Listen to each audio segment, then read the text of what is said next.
J'ai un syndrome des nerfs dans l'os, j'ai une neuropathie des petites fibres aussi, j'ai de l'endométriose aussi en plus, et il n'existe pas de traitement, parce que cette pathologie, malheureusement, il n'y a pas assez de recherche dessus. Donc ce n'est que des vêtements compressifs, des orthèses, et c'est ce qu'on appelle du palliatif, entre guillemets. Et j'ai un empoisonnement aux métaux lourds aussi à ça. Est-ce qu'on peut juste faire un essai pour voir si Ah ça peut ben, fonctionner sur moi il faut que tu aies un par lâcher rapport à des prise. douleurs que j'ai là actuellement Bien ou sûr, pas? si tu vas suffisamment loin en transe, ben, tu peux reprendre le contrôle de la douleur. On va aller un peu plus loin. Est-ce que tu as une douleur quelque part à l'instant où je te parle? Oui, cervical, Alors, cervical épaule. d'accord. La douleur, elle est de combien sur 1 sur 10? 7. C'est beaucoup. Oui. C'est beaucoup. Ça fiche. Tu prends les médicaments pour atténuer la douleur Oui. et ça, tu restes à 7? Je reste à 7. Sauf que là, on arrive au bout de mon traitement des 1 mois. J'y retourne demain. Donc là, c'est la semaine et demie où je suis au taquet au niveau douleur. Tu plonges à l'intérieur de toi-même, complètement détendu, relâché. À partir de maintenant, simplement, tu vas sentir que ton corps est simplement léger. Réveille-toi, tu vas sentir. La guerrière, comment tu te sens? J'ai plus la douleur aux épaules et au cervical. À combien tu es sur 10 au niveau de douleur? Au niveau des épaules et des Oui, cervicales, tout à fait. il n'y a plus rien. Et je peux te transmettre des outils qui te permettent au moins de ce côté-là de vivre un peu. Voilà, de vivre un peu. Oui. Voilà. Eh ben, ça m'intéresse grandement. Bon, tu as Vraiment, été prêt c'est à... époustouflant. C'est énorme. Bon, en fait, Bon, bah, c'est énorme ce que tu fais. Non, c'est vraiment phénoménal. Le médecin me regarde, il me connaît extrêmement bien, il me connaît sur le bout des doigts. Il me dit, mais qu'est-ce qui s'est passé, madame Gauthier Attendez, là, vous faites des cachotteries, là. Vous avez fait quoi dans le week-end? Rassurez-moi, vous avez rien fumé? Non. Ah non, non, non. À part ma vapoteuse, j'ai rien fumé. Et il me dit, bah, qu'est-ce qui s'est passé? Donc, je lui raconte. Et il me dit, mais allez-y, mais grand bien vous fasse. Au contraire, il n'y a rien de plus naturel, madame.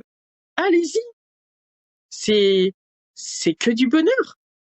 Et je suis extrêmement heureux. Il m'a pris dans ses bras. Il y a le Covid, hein, mais bon, il m'a pris dans ses bras. Il m'a serré la main très fort et il m'a dit si je peux partir à la retraite en sachant que vous avez un moyen naturel de vous soulager quand ça va pas, je serai le plus heureux des hommes et le plus heureux des médecins. Donc allez-y, foncez. D'accord, super. Et je suis partie de là-bas extrêmement heureuse, extrêmement contente. Euh, Jusqu'à ce que je monte dans mon taxi. On en a rediscuté après avec mon taxi qui était surpris de me voir aussi bien.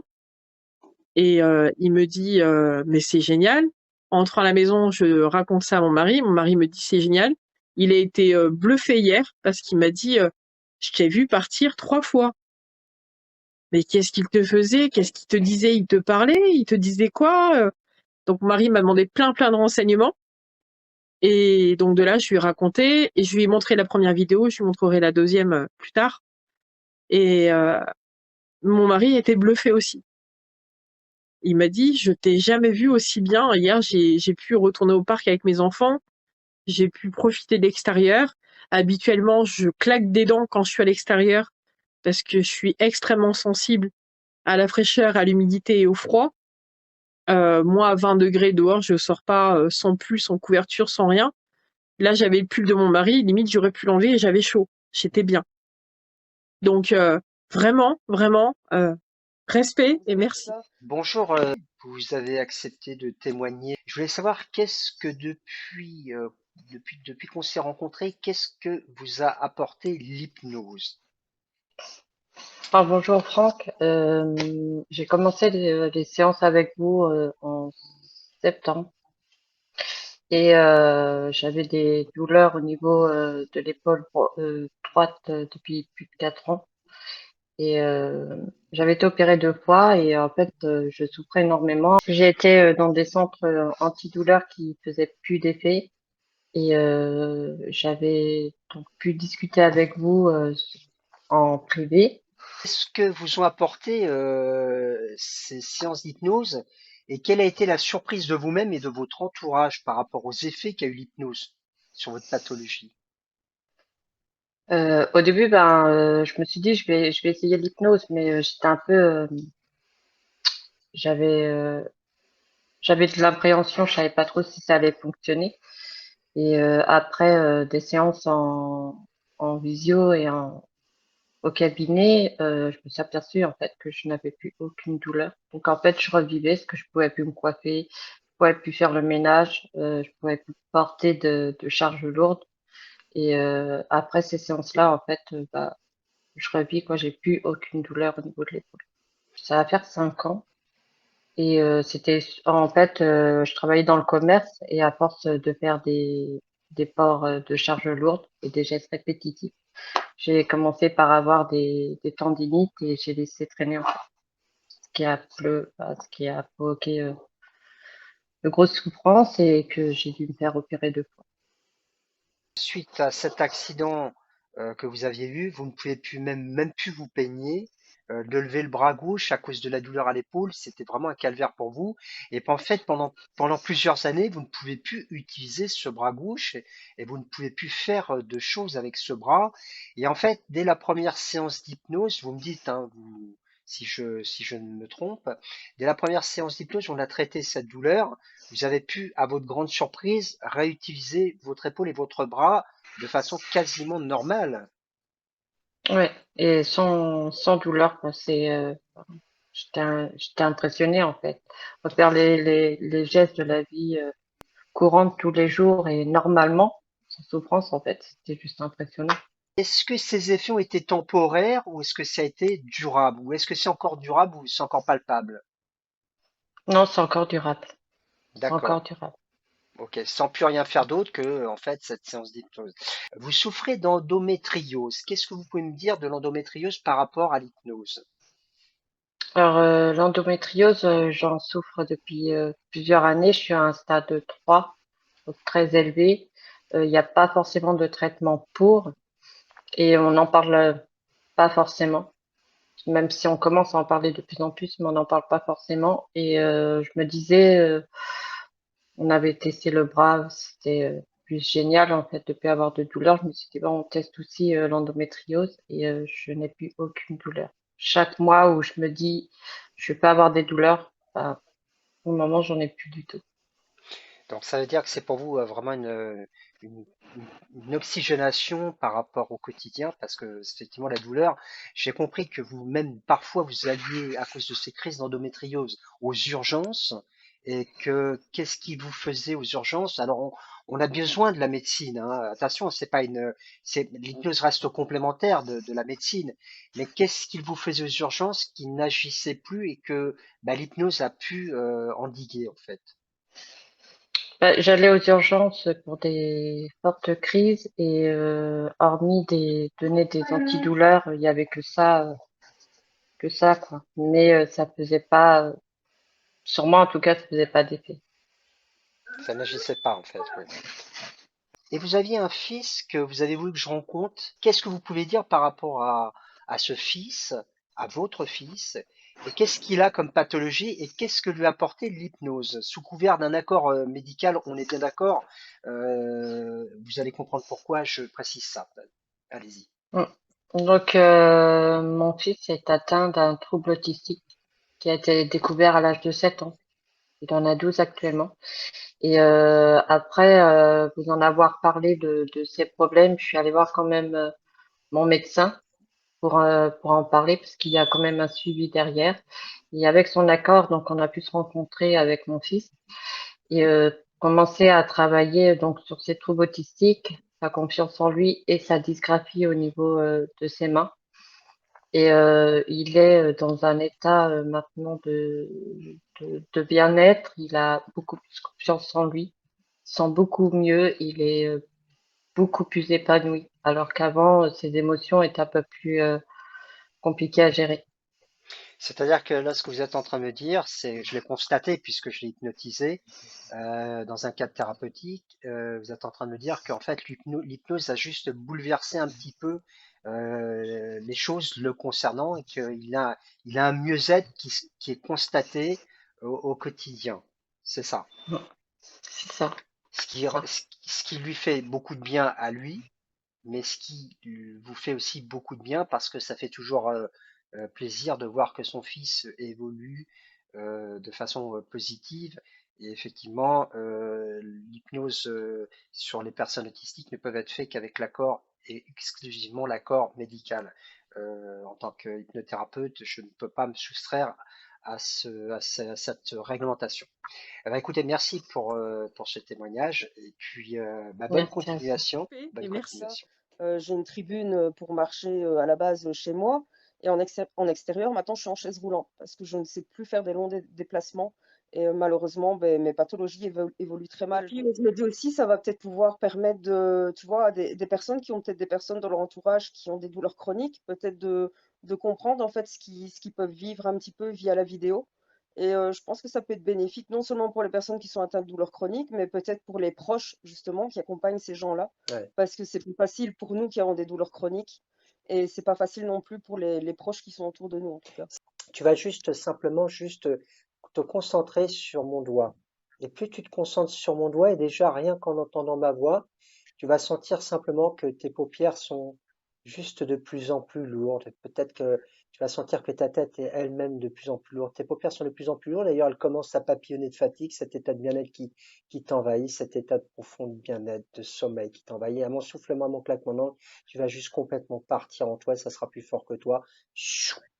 Complètement détendu. 5, tu plonges en toi. 4, de plus en plus. 3, comme dans un toboggan, complètement détendu. Tu vas simplement à 1, remonter au conscient. À 2, remonter de plus en plus. 3, prendre conscience de ce qui se passe. 4, commencer à ouvrir les yeux. À 5, te réveiller en pleine forme sans douleur maintenant. Après moi honnêtement, ben, comme je t'avais expliqué, j'étais aide-soignante avant de vraiment d'être reconnue handicapée et qu'on me découvre toutes ces pathologies-là, qu'on me découvre aussi un cancer du col. Et c'est vrai que quand on est soignant et qu'on tombe soi-même malade, on passe vraiment du côté soignant au côté soigné. Et ça, c'est très compliqué aussi. Quand on est Tout à soignant, je fait, trouve que c'est tout à compliqué. fait. Ça te fait du bien, ça te fait Ça du me bien, fatigue, mais ça me fait puisqu'effectivement, du bien. tu m'avais dit que la Voilà, première nuit après la séance d'hypnose, tu avais fait une nuit, c'est ton infirmière qui t'avait réveillé, et oui, tu dormais pas, tu dormais très très très peu, je crois que 2 heures par nuit par épuisement, c'est ça. et là tu avais dormi presque 8h30 ou 9 heures, 12 heures, quelque oui. chose. Et tu étais réveillé en plus. Alors il faut savoir effectivement que l'hypnose c'est un état de bien-être, un état de transe. On parle de mieux-être, c'est un complément comme tu l'as dit. Il faut savoir que bah, tu connais l'autre personne que je suis qui a des gros soucis de santé aussi Oui. lourds que toi, à peu de choses près. Je crois qu'elle, le fait qu'elle soit en fauteuil roulant l'invalide encore plus. Et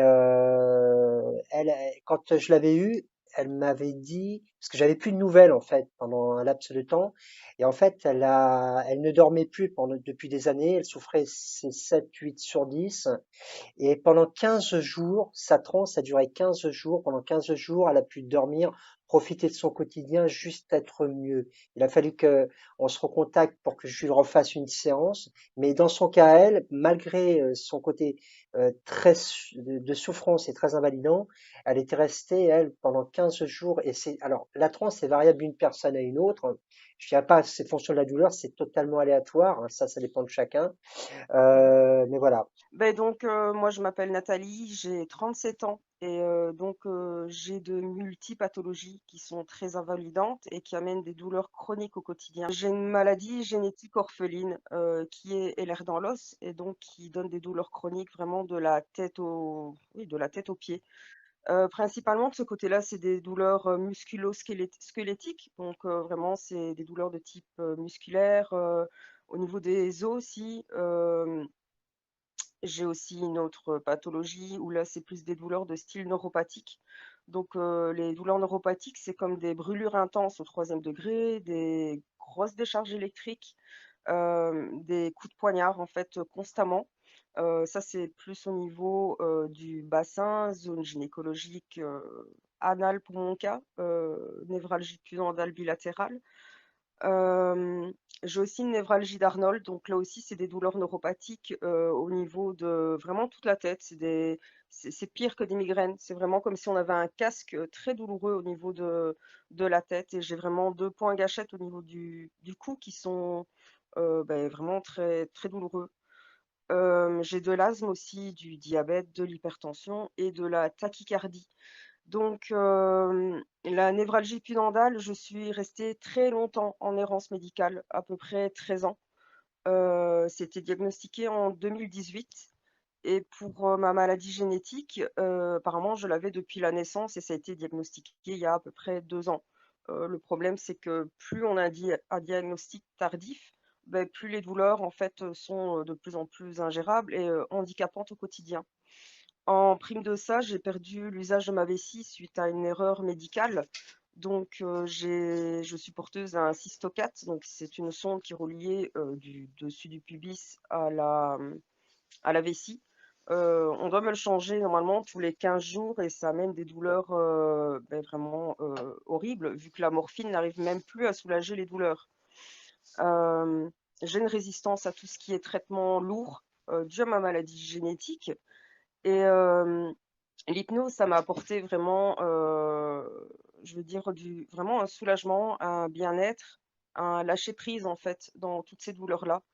Quand j'ai contacté, enfin, du moins, quand je me suis mise en relation avec Franck, la première séance d'hypnose qu'il m'a fait, j'avais des douleurs à 10 sur 10 au niveau de la vessie. Franchement, je tenais plus, quoi. J'avais vraiment horriblement mal. Et l'hypnose, oui, ça m'a permis de rentrer vraiment dans un monde, je veux pas dire si c'est un petit peu, je vais pas dire un monde imaginaire, mais en tout cas, c'est un endroit où on est, très bien, où on se sent, très bien. Pour ma part, c'était vraiment, dans la nature, parce que j'étais quelqu'un qui allait beaucoup me promener dans la nature avant. Je trouvais que c'était quelque chose de très ressourçant et donc par l'hypnose, j'ai pu, retourner en fait dans cet endroit qui me procurait, au final, un bien-être et un soulagement et je me suis retrouvée là-dedans. Hem, Pendant la séance d'hypnose, j'ai vraiment eu une sensation en fait de bien-être et de chaleur intense qui partait vraiment, du bout de mes orteils, jusqu'à la racine de mes cheveux, on va dire et j'étais, décontractée, c'est comme si j'avais pris en fait un peu oui, on va dire un Valium même très fort, un très gros Valium et j'étais en même temps décontractée. J'avais, une sensation, je vais pas dire une fatigue intense qui arrivait parce qu'au final, c'était quelque chose de très agréable en fait, à l'intérieur de moi, je ressentais quelque chose de très agréable et je ressentais en fait un soulagement qui montait comme si j'avais une très grosse anesthésie générale qui était, en train de m'endormir et ça anesthésiait en fait au fur et à mesure du temps, vraiment tous les endroits où j'avais mal. J'ai commencé la séance avec une douleur à 10 sur 10 au niveau de ma vessie et quand j'ai eu fini, je n'avais plus aucune douleur. C'était ma vessie avant la séance, je savais même pas, appuyer ou même pas frôler, cette partie-là et quand j'ai fini la séance, si j'ai pu, toucher, j'ai pu bouger à ma sonde sans avoir, aucune douleur. Alors clairement, c'est pas, l'hypnose va pas guérir, Bien sûr. mais je pense que ça peut amener, quelque chose en fait, un plus. En plus des médicaments, ça peut, être, une thérapie qui peut être, honnêtement, ça peut amener vraiment beaucoup de choses. Enfin, du moins pour moi, ça m'a amené beaucoup de choses. Après honnêtement, j'avais déjà essayé l'hypnose avec d'autres, personnes et je pense que la chose principale quand on part dans une séance d'hypnose, c'est de pouvoir faire confiance à la personne qui nous propose l'hypnose. Après avant de commencer l'hypnose, j'avais parlé déjà avec Franck, donc il y avait quand même, je pense, un climat de confiance et je pense que c'est quelque chose qui est très important, avant de commencer une séance, c'est de pouvoir, parler avec la personne qui va faire l'hypnose, lui expliquer, tout, heu, ne pas être gêné des douleurs qu'on ressent. De toute façon, ça reste toujours entre lui et moi. Ce que je lui ai expliqué, je sais très bien que ça ne va pas sortir et que ça ne va pas être amené ailleurs et l'hypnose, m'apporte, beaucoup de choses. C'est vrai que dans mon cas, les douleurs sont tellement, abominables et c'est du H24 chez moi. Je sais que ça va pas me guérir, mais si ça peut m'apporter, un plus et surtout, un peu de soulagement, franchement, c'est quelque chose qui en tout cas qui est à faire. Hem, il y a des gens qui vont être un petit peu réticents à faire de l'hypnose. Moi, avant de connaître l'hypnose, clairement, j'étais très réticente là-dessus et je m'étais dit: «Mais non, ça peut pas m'apporter quelque chose de positif». Quand on part en séance d'hypnose, le mieux, c'est d'être dans une pièce, en tout cas, tranquille, de ne pas être dérangé et de se dire: «Voilà, je profite du moment présent et je me relâche intégralement». J'essaye de lâcher prise, j'essaye de ne plus penser à mes soucis du quotidien aussi et clairement, oui, il m'a amenée dans un endroit que j'apprécie beaucoup et je veux dire, il y est aussi pour beaucoup. Après, voilà, très gros, hein, je gaspille un petit peu, mais Je crois que quand on s'est rencontrés, tu m'avais dit que tu avais fait une séance d'hypnose aussi en hôpital et que ça n'avait pas bien marché. mmh, L'hypnotiseur de l'hôpital, ça n'a pas fonctionné. Et pourtant, il était à côté de toi, il te tenait la main. Et moi, c'est à distance. Je crois que tu m'avais dit aussi que tu prenais de la morphine à dose létale. C'est-à-dire que moi, oui, si je prends la même dose de morphine que toi, mon cœur il lâche net, quoi. C'est pas, oui. ça sera pas tenable. En fait, j'ai été suivie aussi en clinique de la douleur et clairement, on est monté jusqu'à de la kétamine, qui est quand même un anesthésiant pour les chevaux.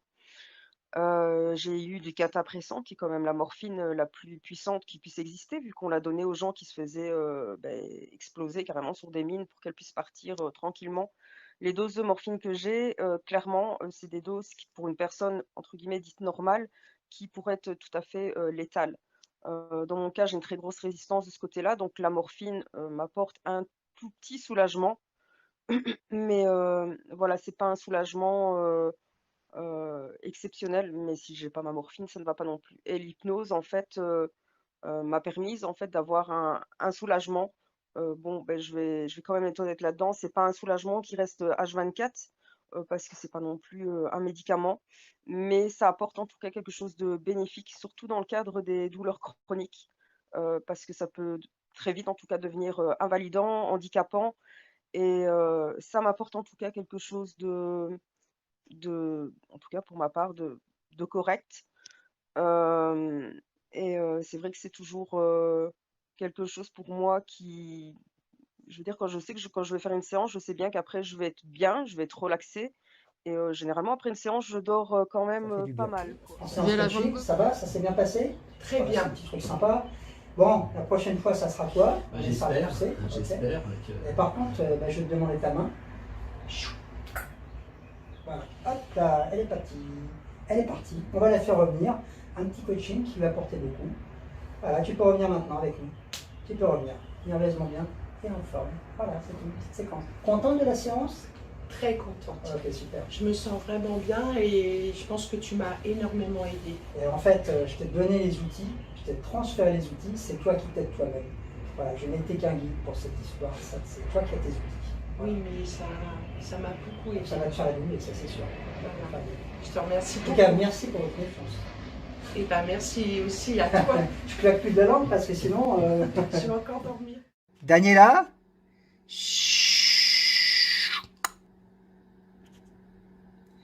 Ok.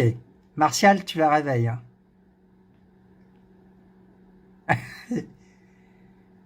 C'est bon. Eh oui. Parce que je lui avais dit 2 claquements, hein, donc c'est bien. C'est bien. Et j'ai vu que vous étiez en train de faire quelque chose, c'est magique. Alors. Tu veux essayer? Moi, je peux pas, j'ai des problèmes de crise d'épilepsie. Ah, d'accord. Alors, c'est tellement dangereux, je préfère vous le dire. J'ai expliqué parce que j'ai un handicap. Oui. Il y a beaucoup de gens qui se moquent de nous. Franchement, c'est terrible. Tes crises, elles se déclenchent quand, Fred? Comment elles se déclenchent, tes crises? Ça peut arriver à tout moment, je sais pas quand. Et c'est le stress. C'est le stress. C'est le stress, les nerfs, et tout, ils travaillent dedans. Les flashs lumineux. Alors pour les épileptiques, C'est j'en ça. parle parce que ma fille est épileptique. Les flashs lumineux, les grands moments de stress, les changements de temps, les orages, l'état émotionnel peut déclencher aussi les crises d'épilepsie.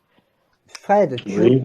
l'hypnose, tu risques rien. Est-ce que tu es bien assis? Oui. Ferme les yeux. Ferme les yeux, concentre-toi uniquement sur ma voix. Tu vas sentir qu'à un moment donné, tu vas te sentir en état de relaxation. Tu vas sentir que tes muscles se relâchent, ton corps se calme de plus en plus, de mieux en mieux. Tu vas sentir cet apaisement qui va envahir ton esprit de plus en plus, de mieux en mieux. Imagine simplement, au plus profond de toi, un endroit où tu te sens bien, apaisé. Est-ce que ça t'a fait du bien? Oui, c'est intéressant quand Bien même. sûr. Hein, Fred, je t'invite à le travailler, ça. D'accord? Ce qu'on vient de faire, tu vas l'avoir en mémoire. Ça fonctionne très bien. Tu disais tout à l'heure, des fois j'oublie, on s'en fout. Moi, ce que je vois, c'est que la personne, quand elle part en hypnose, elle a un imaginaire et une intelligence qui fonctionne très bien. Tu as parfaitement su imaginer ce que je te disais, tu es parti dans ce que je te disais, à ta façon, avec ton environnement à toi, mais tu as pu te rendre compte qu'en respirant et en partant, te laissant aller, t'es parti, ça t'a fait un bien fou. Et tu peux arriver à canaliser ton stress comme ça.